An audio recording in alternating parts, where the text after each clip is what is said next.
Welcome to aspirants. આપણે ગઈકાલે 24 ફેબ્રુઆરીથી લઈને 2 માર્ચ સુધીના વીકલી કરંટ અફેર્સ જોઈ ગયા, પરંતુ તે વિડીયોમાં ટેકનિકલ પ્રોબ્લેમના લીધે અડધો જ બન્યો હતો. અને બીજું એ હતું કે PDF જે હતી તે આખી એક્સપોર્ટ નથી થઈ. તો આજે આપણે એના બાકી રહેલા કરંટ અફેર્સ કવર કરીશું. એના વીક સેમ જ છે, 24 ફેબ્રુઆરીથી લઈને 2 માર્ચ સુધીનો વીક છે. તો એ જ વીકના આપણે કરંટ અફેર્સ પણ જે બાકી રહી ગયા છે તે આ વિડીયોમાં આપણે કવર કરીશું. તો શરૂ કરીએ. રાષ્ટ્રીય સમાચારોમાં જેમાં સરકારી યોજના, અભિયાન, તમામ વસ્તુ કવર કરવામાં આવી છે. તેમાં SUIT દ્વારા સોલાર ફ્લેરનું પ્રત્યક્ષ નિરીક્ષણ, જે ભારતનો સોલાર મિશન સંશોધનમાં મજબૂત પગથિયું સાબિત થશે. 22 ફેબ્રુઆરી 2025ના રોજ સોલાર અલ્ટ્રાવાયોલેટ ઇમેજિંગ ટેલિસ્કોપ, જેને શોર્ટમાં સ્યુટ તરીકે ઓળખાય છે, તેના દ્વારા X6.3 ક્લાસ સોલાર ફ્લેરનું પ્રથમ નિરીક્ષણ કરવામાં આવ્યું. શેનું નિરીક્ષણ કરવામાં આવ્યું? X6.3 ક્લાસ સોલાર ફ્લેરનું નિરીક્ષણ કરવામાં આવ્યું.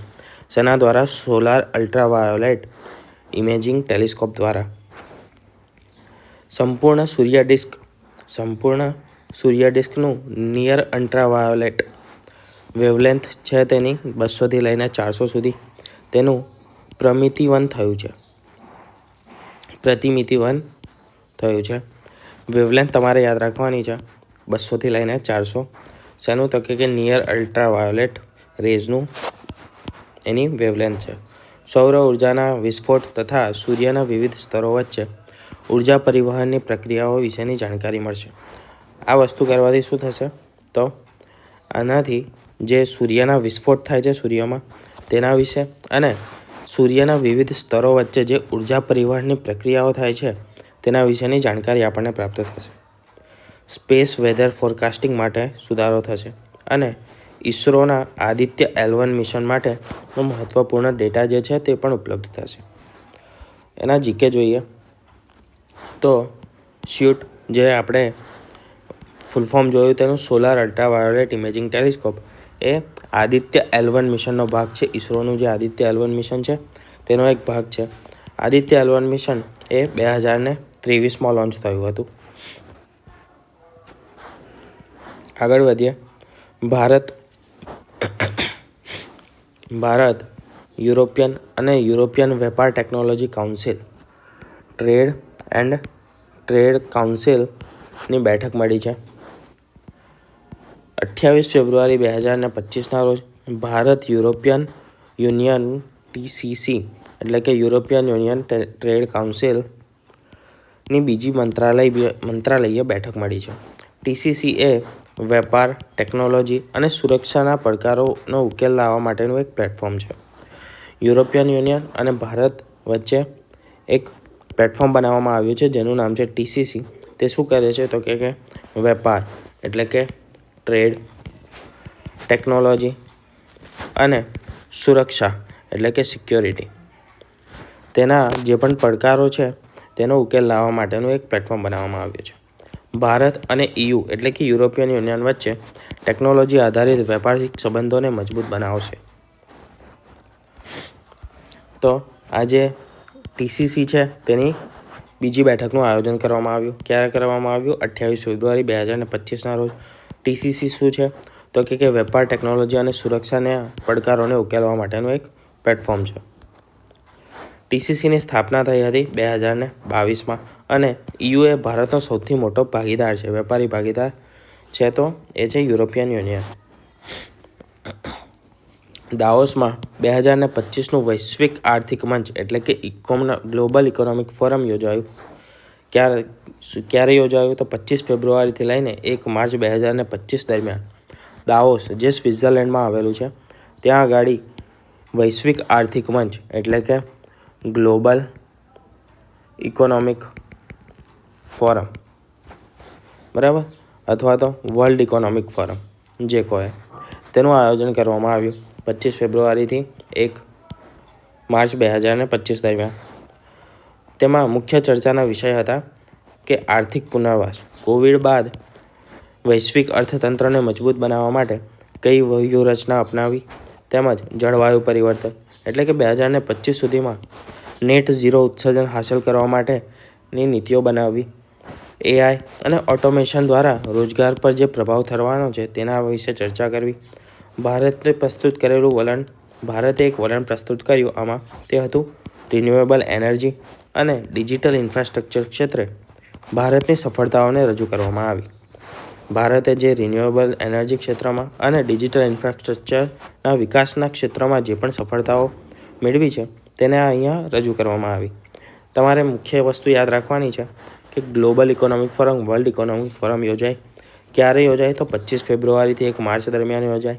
અને કઈ જગ્યાએ? તો દાવોસ, સ્વિટ્ઝરલેન્ડ ખાતે યોજાય. આ તમને મુખ્ય મેન્સમાં આવી શકે છે, પ્રીમાં પણ આવશે. કદાચ સેન્ટન્સવાળા ક્વેશ્ચન બને વધારે તો એક સેન્ટન્સવાળા ક્વેશ્ચનમાં આવી શકે કે વર્લ્ડ ઇકોનોમિક ફોરમમાં મુખ્ય ચર્ચિત મુદ્દાઓ કયા હતા. તો ખાલી તમારે જોઈ લેવાના એકવાર ઉપરથી કે કોવિડ બાદ અર્થતંત્રને મજબૂત બનાવવા માટેની વ્યૂહરચના અપનાવવી, આર્થિક પુનર્વાસ, જળવાયુ પરિવર્તન એટલે કે જળવાયુ પરિવર્તન અંતર્ગત 2050 સુધીમાં નેટ ઝીરો ઉત્સર્જન હાંસલ કરવાની નીતિઓ, ટેકનોલોજી, તેમાં એઆઈ અને ઓટોમેશન દ્વારા જે રોજગાર પર પ્રભાવ પડવાનો છે તેના વિશે ચર્ચા કરવામાં આવી. અને ભારતે રિન્યુએબલ એનર્જી તથા ડિજિટલ ઇન્ફ્રાસ્ટ્રક્ચર ક્ષેત્રમાં ભારતની સફળતાઓ રજૂ કરી. એના સ્ટેટિક જીકેમાં જોઈએ તો WEF એટલે કે વર્લ્ડ ઇકોનોમિક ફોરમ એ 1971માં ક્લોસ સ્ક્વેબ તરીકે સ્થાપિત થયું હતું. આ એક માણસનું નામ છે, તેના દ્વારા સ્થાપિત કરવામાં આવ્યું હતું. દાવોસ એ WEFનું મુખ્ય મથક પણ છે. વર્લ્ડ ઇકોનોમિક ફોરમનું હેડક્વાર્ટર છે દાવોસમાં જ. દાવોસ ક્યાં આવેલું છે? સ્વિટ્ઝરલેન્ડમાં. આગળ જોઈએ આર્થિક સમાચારોમાં. ભારતનું Q2નું જીડીપી વૃદ્ધિ દર 5.4% સુધી પહોંચ્યો. ભારતનું જીડીપી ગ્રોથ રેટ 2025ના બીજા ત્રિમાસિક ગાળામાં તો કે બીજા ત્રિમાસિક ગાળામાં 2024-25ના બીજા ત્રિમાસિક ગાળામાં 5.4% જેટલું નોંધાયો છે જીડીપી ગ્રોથ દર. આરબીઆઈની 7.2%ની વૃદ્ધિ દરની આગાહી હતી, પણ અસ્થિર બજાર અને વૈશ્વિક અસરોથી તેમાં ઘટાડો થયો છે. જીડીપી એટલે કે કુલ ઘરો, ઉદ્યોગો તથા સરકાર દ્વારા નિર્માણ પામેલા માલ અને સેવાઓનું મૂલ્ય.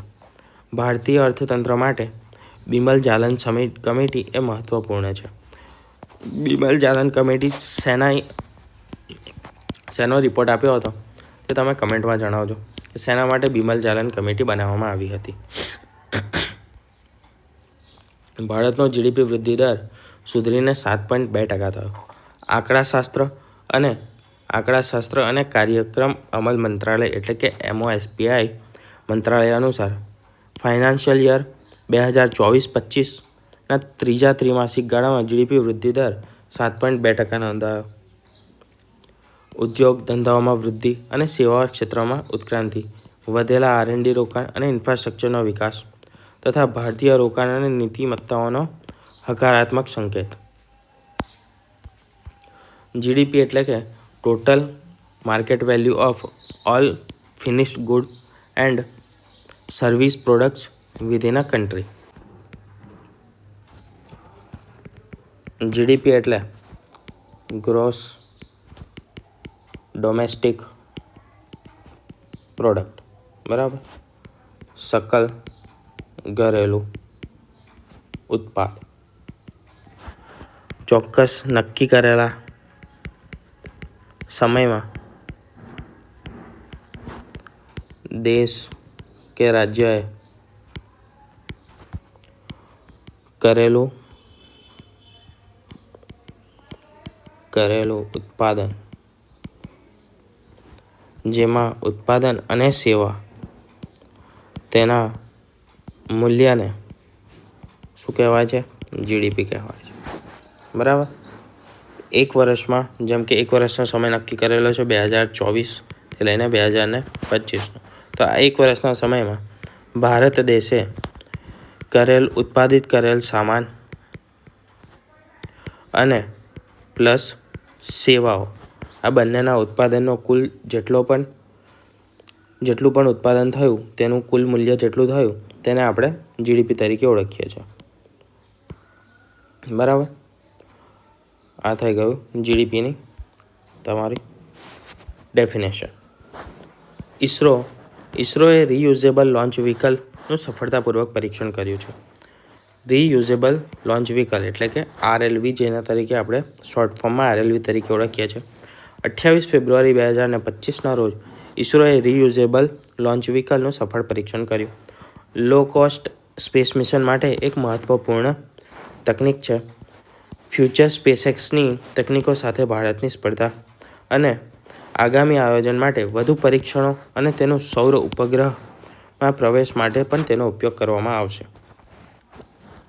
આપણી પાસે આના સિવાય PSLV છે, GSLV છે અને હવે આપણે RLVનું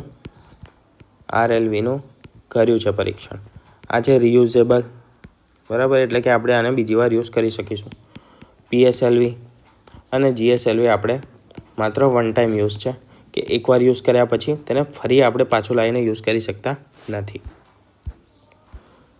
આગળ જોઈએ તો ઇસરોની સ્થાપના 1969માં થઈ હતી અને તેનું મુખ્ય મથક બેંગ્લોરમાં આવેલું છે. RLV-TD એટલે કે રીયુઝેબલ લોન્ચ વ્હીકલ ટેકનોલોજી ડેમોન્સ્ટ્રેટર, તેનો પહેલો ટેસ્ટ આપણે 2016માં કર્યો હતો અને હાલમાં તેનો બીજું એક સફળ પરીક્ષણ કરવામાં આવ્યું છે. ટીબી સ્ક્રીનિંગ માટે DeepSeek-XR AI ટૂલની ભલામણ. ભારત સરકાર દ્વારા ટીબી શોધવા માટે DeepSeek-XR AI ટૂલની ભલામણ કરવામાં આવી છે. એ AI આધારિત એક ચેકઅપ સિસ્ટમ છે જે ટીબી પોઝિટિવ ધરાવતા દર્દીઓને વહેલા તકે ઓળખી શકે છે. ટીબી માટે revise national TB control programme શરૂ કરવામાં આવ્યો છે, જેમાં WHO મુજબ એટલે કે વર્લ્ડ હેલ્થ ઓર્ગેનાઇઝેશન મુજબ ટીબી એ વિશ્વના 10 ગંભીર રોગોમાં સામેલ છે. ભારત અને ફ્રાન્સ વચ્ચે વરુણા 2025ની નૌસેના કયાવતની શરૂઆત કરવામાં આવી. 26 ફેબ્રુઆરીથી લઈને 2 માર્ચ 2025 દરમિયાન ગોવાની તટરેખા પાસે વરુણા 2025 કવાયત યોજાઈ હતી. ક્યાં યોજાઈ હતી? તો ગોવાના તટ પાસે યોજાઈ હતી. વરુણા કોને વચ્ચે થાય છે? ભારત અને ફ્રાન્સ વચ્ચે થાય છે. એન્ટી સબમરીન યુદ્ધ અને એર ડિફેન્સ ડ્રિલ્સનું આયોજન કરવામાં આવ્યું તથા ઇન્ટરઓપરેબિલિટી સુધારવા માટેની ટેકનિકલ તાલીમ પણ આ યુદ્ધાભ્યાસમાં કરવામાં આવી. વરુણા યુદ્ધાભ્યાસની શરૂઆત થઈ હતી 1993થી. આમાં તમારે મુખ્ય યાદ રાખવાની વસ્તુ છે કે કોના વચ્ચે થાય છે? તો ઇન્ડિયા ફ્રાન્સ વચ્ચે થાય છે. ક્યાં યોજાય? ગોવામાં યોજાય 2025ની, બરાબર, અને તેની શરૂઆત કરવામાં આવી હતી 1993થી. આટલા મુખ્ય મુદ્દાઓ છે. આગળ વધીએ તો ભારતના નવા ચીફ ડિફેન્સ સ્ટાફ એટલે કે CDSની નિમણૂક કરવામાં આવી છે. 1 માર્ચ 2025ના રોજ જનરલ રાજેશ સિંહના નવા CDS તરીકે નિમાયા. કોણ નવું નિમાયું હતું? તો જનરલ રાજેશ સિંહ એ નવા CDS તરીકે નિમાયા છે. અને ત્રણેય સશસ્ત્ર દળોના સંકલન તથા રક્ષા માટે સુધારો લવાશે. તેના દ્વારા CDS દ્વારા ત્રણેય રક્ષા દળોના સંકલન અને રક્ષાની તૈયારીમાં સુધારો લવાશે. CDSનું પદ એ 2019માં સૌપ્રથમ વખત બનાવવામાં આવ્યું તથા પ્રથમ CDS હતા બિપિન રાવત. બરાબર, તો તમારે કેટલી વસ્તુ યાદ રાખવાની? સૌથી પહેલું કે જનરલ રાજેશ સિંહ જે છે તે નવા CDS તરીકે નિમાયા છે. ક્યારે નિમાયા? 2025માં. CDS વિશે પૂછાય તો 2019માં તેની શરૂઆત કરવામાં આવી હતી. CDS એટલે કે CDS એટલે કે ચીફ ઓફ ડિફેન્સ સ્ટાફ, જે ત્રણ આપણી અલગ અલગ ડિફેન્સ સર્વિસીસ છે તેના વચ્ચે સંકલન સાધવાનું કામ કરશે. કોણ કરશે? CDS કરશે. સૌ પ્રથમ CDS ક્યારે આવ્યા? 2019માં. તે કોણ હતા? બિપિન રાવત સાહેબ હતા. બરાબર, આટલા પોઈન્ટ તમારે આમાં યાદ રાખવાના છે. આગળ જોઈએ, અસમનું ઝુમર નૃત્ય તે વિશ્વ રેકોર્ડમાં દાખલ કરવામાં આવ્યો છે. 23 ફેબ્રુઆરી 2025ના રોજ 8600 લોકો એટલે કે 8600 લોકો દ્વારા ઝુમર નૃત્યનું પ્રદર્શન થયું. મહત્વ તો કે આ વિશ્વનો સૌથી મોટો સાંસ્કૃતિક નૃત્ય પ્રદર્શન બન્યું. કેટલા લોકોએ 8600 લોકોએ ઝુમર નૃત્યનું પ્રદર્શન કર્યું?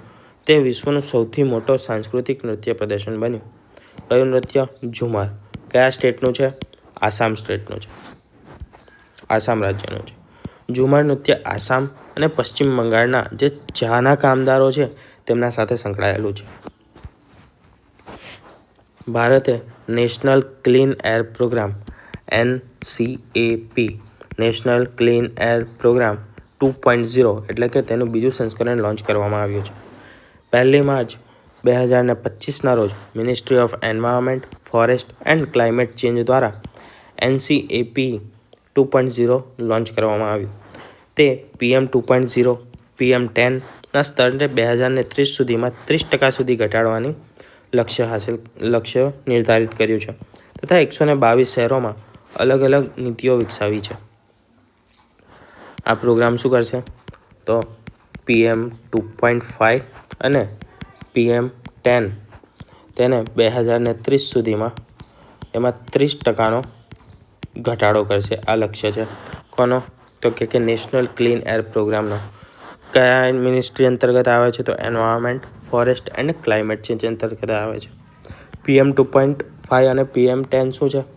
તો કે PM એટલે પાર્ટિક્યુલેટ મેટર એટલે કે હવામાં જે એકદમ નાના રજકણો હોય છે તેને કહેવાય પાર્ટિક્યુલેટ મેટર એટલે કે PM. અને આ 2.5 અને 10 જે છે એ છે. તેની શું છે? તેની સાઇઝ છે. એટલે કે 10 mm અને 2.5 mm એ એની સાઇઝના કણ છે, માઇક્રોમીટર. બરાબર. તેની સંખ્યાને 30% સુધી ઘટાડવાની છે, તેનું લક્ષ્ય છે. NCAP એ 2019માં શરૂ કરવામાં આવ્યું હતું. તેનું પ્રથમ સંસ્કરણ શરૂ થયું હતું 2019માં અને WHO અનુસાર 14 ભારતીય શહેરો એ સૌથી પ્રદૂષિત છે. Bharat ICC women T20 world cup 2025 જીતી ચૂક્યું છે. કયું? ICC T20 women world cup. Men's world cup પણ ભારત જ જીત્યું છે 2024નો. 27 ફેબ્રુઆરી 2025ના રોજ ભારત ઓસ્ટ્રેલિયાને ફાઇનલમાં હરાવીને T20 વર્લ્ડ કપ જીત્યો.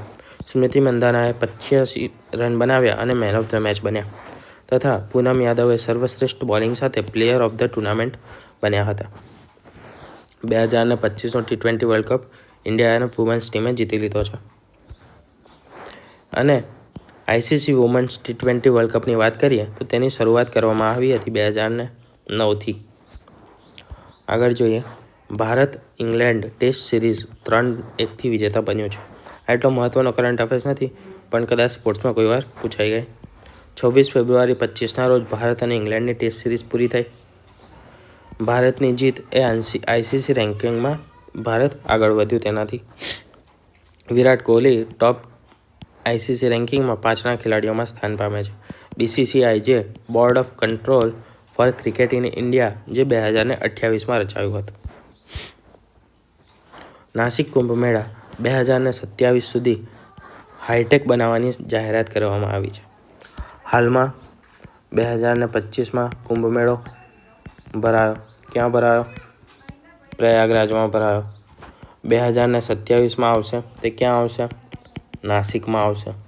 તેને હાઈટેક બનાવવાની જાહેરાત કરવામાં આવી છે. વર્ચ્યુઅલ પ્રદર્શન તથા ટેકનોલોજીનો ઉપયોગ થશે તેના માટે અને ટ્રાફિક મેનેજમેન્ટ માટે AI આધારિત સિસ્ટમ હશે. કુંભ મેળો દર 12 વર્ષે 4 શહેરોમાં યોજાય છે. દર 12 વર્ષે 4 શહેરોમાં યોજાય છે. હરિદ્વારમાં, અલ્હાબાદમાં, નાસિક અને ઉજ્જૈન. આ 4 શહેરો છે.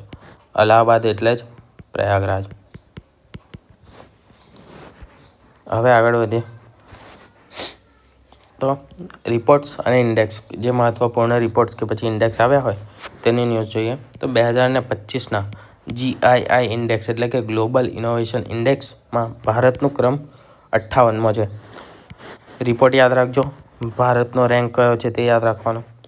2 માર્ચે WIPO દ્વારા ઇનોવેશન ઇન્ડેક્સ 2025 પ્રકાશિત થયો અને તેના મજબૂત ક્ષેત્રોમાં ICT સેવાઓ તથા R&D ખર્ચ હતા અને સ્ટાર્ટઅપ માટે સરકારની નીતિઓ. WIPO એટલે કે વર્લ્ડ ઇન્ટેલેક્ચ્યુઅલ પ્રોપર્ટી ઓર્ગેનાઇઝેશન જે GII રિપોર્ટને પ્રકાશિત કરે છે. સુવિધિ વિલિયમ્સ જે હતા તે આ રિપોર્ટના મુખ્ય લેખક હતા. મુખ્ય લેખક કોણ હતા રિપોર્ટના? સુવિધિ વિલિયમ્સ હતા, જેમણે 2025નો ગ્લોબલ ઇનોવેશન ઇન્ડેક્સ રિપોર્ટ બહાર પાડ્યો. કોના દ્વારા બહાર પાડવામાં આવે છે? તો WIPO દ્વારા. WIPO એટલે કે વર્લ્ડ ઇન્ટેલેક્ચ્યુઅલ પ્રોપર્ટી ઓર્ગેનાઇઝેશન, બરાબર. અને તેમાં ભારતનો ક્રમ કયો હતો? 58મો ક્રમ હતો. પહેલાં કયો હતો? આના પહેલાં 63મો. 63માંથી 58 પર પહોંચ્યો છે, એટલે કે સુધાર થયો છે.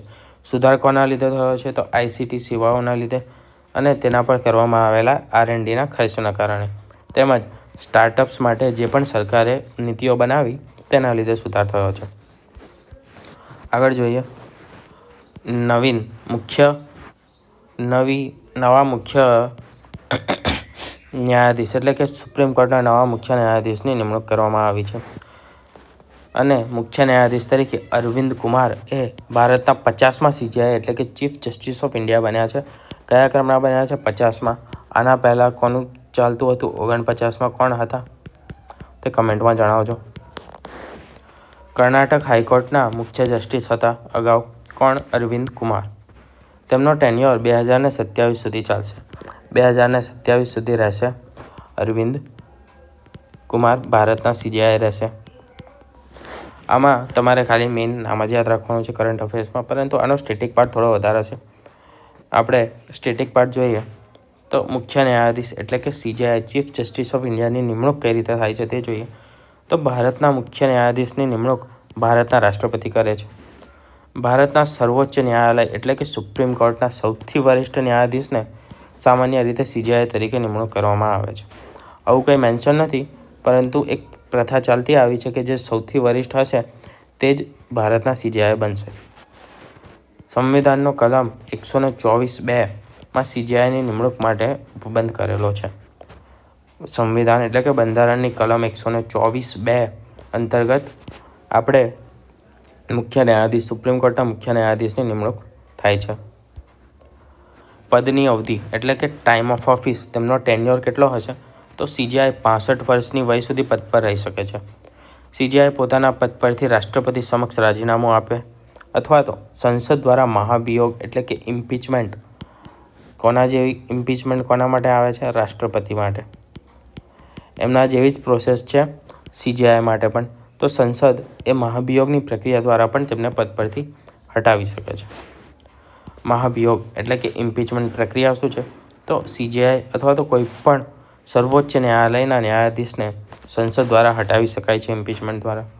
સંવિધાનની કલમ 124(4) અનુસાર અયોગ્યતા, આચરણવિહીનતા આ વગેરે આરોપોના આધારે તેમના પદ પરથી હટાવવામાં આવે તો તેને ઇમ્પીચમેન્ટ એટલે કે મહાભિયોગ કહેવામાં આવે છે. મહાભિયોગ માટે લોકસભા અને રાજ્યસભા બંનેમાં વિશેષ બહુમતથી ઠરાવ પસાર કરવો પડે છે. વિશેષ બહુમત એટલે શું તે કમેન્ટમાં જણાવજો. એટલે કે કેટલા ટકા મત મળવા જોઈએ તો આ વિશેષ બહુમત મળી કહેવાય અને એ ખરડો જે પણ હોય તે પસાર થયો કહેવાય. આગળ જોઈએ તેમના પદની અવધિ. ઓકે, આ તો જોઈ લીધું ને, રિપીટ થઈ રહી છે સ્લાઇડ. મુખ્ય તથ્યોમાં જોઈએ તો ઇમ્પોર્ટન્ટ ફેક્ટ્સમાં આપણા ભારતના પ્રથમ મુખ્ય ન્યાયાધીશ હતા ન્યાયમૂર્તિ હરિલાલ જે 1950માંથી 51 સુધી રહ્યા હતા. આ સ્વતંત્ર ભારતના છે. પ્રથમ સૌથી લાંબી મુદ્દત માટે સેવા આપનાર ન્યાયમૂર્તિ હતા યશવંત વિશ્વનાથ ચંદ્રચૂડ જે 1978થી લઈને 1985 સુધી જેમણે સેવા આપી હતી. કોણ? વિશ્વનાથ ચંદ્રચૂડ. હમણાં જ પુત્ર CJI તરીકે રહી ચૂક્યા છે. 1978થી લઈને 1985 સુધી સૌથી લાંબો સમય સેવા આપનાર હતા વિશ્વનાથ ચંદ્રચૂડ. સૌપ્રથમ હતા હરિલાલ જે કાનિયા તથા સૌથી ટૂંકી મુદ્દત માટે રહેનાર હતા કમલનાથ શુક્લા, જે માત્ર 1 દિવસ માટે CGI બન્યા હતા 1973માં. પ્રથમ મહિલા CGI. હજી સુધી તો કોઈ મહિલા CGI બન્યું નથી, પરંતુ ભવિષ્યમાં બની શકે છે. તે બની શકે છે BV નાગરથણા, જે 2027માં ભારતના પ્રથમ મહિલા CGI બની શકે છે. કોણ? BV નાગરથણા. સંબંધિત મહત્વપૂર્ણ સંસ્થામાં જોઈએ તો જે સર્વોચ્ચ ન્યાયાલય છે તેમની સ્થાપના કરવામાં આવી હતી 28 જાન્યુઆરી 1950ના રોજ. સ્વતંત્ર ભારતની સુપ્રીમ કોર્ટની સ્થાપના થઈ હતી 28 જાન્યુઆરી 1950ના રોજ. હવે વાત કરીએ યુનેસ્કોએ નવો CEO નિમવામાં આવ્યો છે 25 ફેબ્રુઆરી 2025ના રોજ. ડૉક્ટર જીન લેમ્બર્ટને યુનેસ્કોના ડિરેક્ટર જનરલ એટલે કે DG બનાવવામાં આવ્યા છે. યુનેસ્કો શું કરે છે? તો વૈશ્વિક શૈક્ષણિક તથા સાંસ્કૃતિક નીતિમાં બદલાવ લાવવા માટે કાર્ય કરે છે. શેમાં? તો કે વૈશ્વિક શૈક્ષણિક અને સાંસ્કૃતિક નીતિ માટે. યુનેસ્કોની સ્થાપના થઈ હતી 1945માં. તેનું મુખ્યાલય છે પેરિસ, ફ્રાન્સમાં. આ આપણે ઘણીવાર જોઈ ચૂક્યા છે. તો આ હતા આપણા 24 ફેબ્રુઆરીથી લઈને 2 માર્ચ સુધીના કરંટ અફેર્સ. આના 2 વિડીયો બની ગયા છે. પહેલો જેમાં અમુક રહી ગયા હતા તેને બીજા વિડીયોમાં કવર કર્યા છે. હવે આના MCQs જોઈશું આપણે નેક્સ્ટમાં.